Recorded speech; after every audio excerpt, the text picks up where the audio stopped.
ನಮಗೆ ಜಾಸ್ತಿ ಬಾಧೆ ಆಗ್ಯದಪ್ಪ. ಇದು ಹೊಲ ನೋಡು ಹೆಂಗೆ ಆಗ್ಯದ, ಏನು ಮಾಡೋದು ಇದನ್ನ. ಇವಾಗ ನಾವು ಎಷ್ಟು ಮಾಡಿದ್ರು ಗೊಡ್ಡಕ್ಕೆ ಮೇವೆಲ್ಲ ತಿನ್ನಕ್ಕೆ ಇಷ್ಟು ಇಲ್ಲ ನಮಗೆ. ಏನು ಮಾಡಿದ್ರು ನೋಡಿ, ನಾವು ಹೇಳ್ದಪ್ಪನ ಕೇಳಿದೆ ಸರಿ, ಇಲ್ಲಂದ್ರೆ ಎಲ್ಲಿ ಕೋತಿರೋ ಏನೋ ಏನು ಮಾಡ್ತೇವೆ ನಮಗೆ ಗೊತ್ತಾಗಲ್ಲ.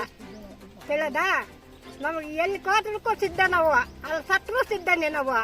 ಈಗ ಮಾಡ್ತಾ ಇದ್ರೆ ಹಿಂಗೆ ನಾವು ಎಲ್ಲಿ ಇನ್ನಷ್ಟು ಹೋಗಿಲ್ಲ, ಅಲ್ಲಿ ಬರಕ್ಕೆ ನಾವು ಸಿದ್ಧ, ಅಲ್ಲಿ ಸತ್ರು ಸಿದ್ಧನೇ ನಾವು. ನಮ್ಗೆ ಶಾನ ಬಾಧೆ ಕೊಡ್ತಾವ್ರಿ ಸೋಮಣ್ಣವ್ರು. ನಮ್ಗ ಓಡಾಡಕ್ ಜಾಗ ಇಲ್ಲ, ಅಲ್ಲಿ ತೋಟಕ್ ಬರಕ್ ಜಾಗ ಇಲ್ಲ. ಸಡ್ಡೆನ ಮಾಡ್ಕೊಂಡಿ, ಅವಾಗ ಜಾಗ ಇತ್ತು, ಇವಾಗ ಜಾಗ ಇಲ್ಲ. ನಮ್ಗ್ ಬರಕ್ಕೆ ಜಾಗ ಇಲ್ಲ, ಇಲ್ಲಿ ಬರಕ್ ಜಾಗ ಇಲ್ಲ. ಊರಾಗ್ನವ್ರು ಎಲ್ಲೆಲ್ಲಿ ಬಂದಾರ ಕೇಳಿ ನೋಡ್ರಿ. ಇವತ್ತು ಹೆಂಗೆ ಎದ್ದು ಬಿದ್ದು ಬಂದವ್ರಿ ಬೆಟ್ಟಕ್ಕ. ಅವ್ರಕ್ ಮಾತ್ರ ಎಕರೆಗಳು ಜಾಗ ಇರ್ತಿತ್ತ ಬರಕ, ನಮ್ಮಂತವ್ರಕ್ ಮಾತ್ರ ಜಾಗ ಇರಲ್ಲ. ಮೇಡಳ ಗ್ರಾಮದ ಯುವಕರನ್ನು ಆಕ್ಚುಲಿ ಇಲ್ಲಿ ರೈತರು ಕೃಷಿನೇ ಬಿಟ್ಬಿಡ್ತಾ ಇದ್ರು ಎಲ್ಲಾರು. ಅದರಲ್ಲಿ ಯೂತ್ ಮಾತ್ರ ಕೆಲವರು ಬಂದು ನಾನು ಕೃಷಿ ಮಾಡ್ತೀನಿ, ಅದು ಮಾಡ್ತೀನಿ, ಇದು ಮಾಡ್ತೀನಿ ಅನ್ಕೊಂಡಿದ್ರೆ ಈ ಕ್ರಷರ್ಗಳಿಂದ ಬರೋ ತೊಂದರೆಯಿಂದ ಕೆಲವೊಬ್ರು ರೈತರು ಮಾಡ್ತಾ ಇದಾರೆ. ಅದಕ್ಕಾಗಿ ರೇಷ್ಮೆ ಮಾಡ್ತಾರೆ, ಹೈನುಗಾರಿಕೆ ಮಾಡ್ತಾರೆ. ಇದರಿಂದ ಬಹಳ ತೊಂದರೆ ಆಗ್ತದೆ. ಕೆಲವರು ಬರೋದ್ರೆ ಅವ್ರಿಗೂ ಹಿಂಗ ಆಗ್ಬಿಟ್ರೆ ಮುಂದಿನ ಜೀವನದಲ್ಲಿ ಏನ್ ತಿಂದ್ರೆ ಊಟ? ಸ್ವಲ್ಪ ಯೋಚನೆ ಮಾಡ್ಬೇಕು ಅಧಿಕಾರಿಗಳು ಯಾರನ್ನೇ ಆಗ್ಲಿ.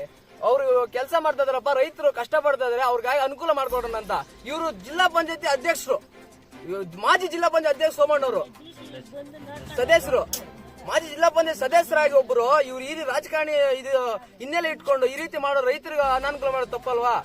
ನಾವು ರೇಷ್ಮೆ ಹೈನುಗಾರಿಕೆ ಮೇನ್ ಕಸುಬು. ನಮ್ಮ ಊರುಗಳಲ್ಲಿ 90% ಜನ ರೇಷ್ಮೆ ಮತ್ತು ಹೈನುಗಾರಿಕೆ ನಂಬ್ಕೊಂಡೆ ಜೀವನ ಮಾಡ್ತಾ ಇರೋದು. ಅದರಿಂದ ಅಲ್ಲಿ ಸೊನ್ನೆಗೌಡ ಇದಾರೆ, ಅವರಿಂದ ಜಾಸ್ತಿ ಹೋರಾಟಗಳಾಗಿದೆ, ಅವರು ನಿಲ್ಸಿಲ್ಲ. ಇಲ್ಲಿ ಸೋಮಣ್ಣ ಮಾಡಿದ ಅನೇಕರು ಇನ್ನೂ ಅರ್ಜಿಗಳು ಕೊಟ್ಟಿದಾರಂತೆ, ಅವ್ರಿಗೂ ಪರ್ಮಿಷನ್ ಕೊಟ್ಬಿಟ್ಟಿದಾರಂತೆ.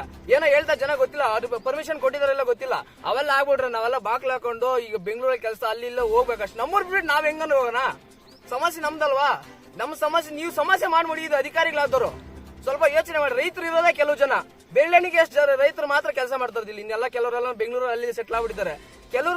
ಕೆಲವು ರೈತರಿಗೆ ಹಿಂಗ್ ಆಗ್ಬಿಟ್ರೆ ಎಲ್ಲ ರೈತರು ಬರ್ಬೇಕಂದ್ರೆ ಈ ರೀತಿ ಕೆಲವು ರೈತರಿಗೆ ಸಮಸ್ಯೆ ಮಾಡಿದ್ರೆ ನೀವ್ ಹೆಂಗ್ರಿ ಸಮಸ್ಯೆ? ಈ ದಯವಿಟ್ಟು ಕೇಳ್ಕೊಂತ ಇದ್ದೀನಿ, ದಯವಿಟ್ಟು ಎಲ್ಲರೂ ನಿಲ್ಲಿಸಲೇಬೇಕಾಗಿ ವಿನಂತಿ.